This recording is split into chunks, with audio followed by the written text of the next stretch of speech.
Border rider on the Kenyan road, let alone her in the service of one. Now, among the few is Kangemi resident Mercy Njeri, to whom the motorbike has been her source of income for the past 3 years. David Mudoka caught up with her and has filed the following report. The bodaboda sector has 4 years in the country been male-dominated, but in recent times, women have begun to gradually embrace the two-wheel medium in a bold attempt to break the gender glass ceiling. Among them is 21-year-old Mercy Njeri, a resident of Kangemi, and today we have set out on a mission to understand her journey as a bodaboda rider in Kenya's capital, Nairobi.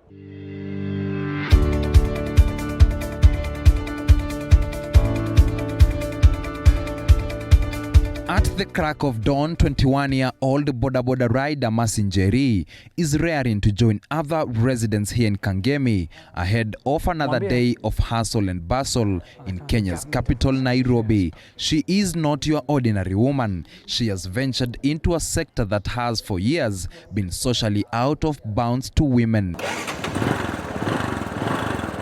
Statistics show out of the 1.4 million bodaboda riders that are currently in the country, only a handful are women. The mother of one, however, is a woman without limits, and despite the murky morning drizzle on this particular day when we catch up with her, she is determined to eke out a living through this two-wheel medium. And at the roar of her motorbike, her day has just begun. Nilianza 2017, ndio nilianza kazi ya bodaboda, but officially ile kuingia kwa barabara na kubeba watu ni 2018. But the chilly weather accompanied by the deafening roar of her motorbike have been the least of Njeri's worries ever since she joined the bodaboda sector. With the Kenyan roads always posing an imminent danger to bodaboda riders in the country, the fear of a road crash seems to lurk in her mind. Then there is the perception that female bodaboda riders in the country are not as competent as their male counterparts. At first ilikuwa a bit slow, sababu kila mtu ako gai huyo ni mama, mimi siwezi bebwa na msichana, anaweza enda aliangusha huko mbele. Even her own family at first were worried of her well-being, but the perception has seemed to gradually change over time.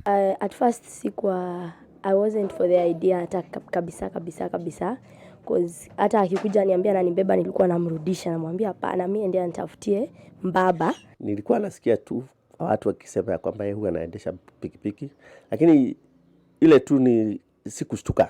Ile nilimwambia kwamba ajichunge na wale vile pikipiki huwa na vile zinachukuliwa. Nimeona amekuwa na bidii, anafanya kazi, anakuwa na pesa, mtoto wake anapata cha kukula. According to Njeri, the risks are rewarding. On a good day, she rakes in approximately 500 shillings as profit. She tells us she is just beginning and that in the coming days, she aspires to own a motorcycle. Tuseme by the course of this year or next year, nitakuwa nimefikisha ya kununua boda pikipiki yangu. She says that gender should not define anyone's occupation, as she calls on more women to embrace the bodaboda sector in a bid to change the narrative. Wewe jitokeze ende ufanye biashara yako, bora as long as by jioni uko na kitu ile unajekea kwa mfuko. While she admits changing the narrative is not a walk in the park, she says it is achievable. For now, it is time to continue giving her male counterparts a run for their money.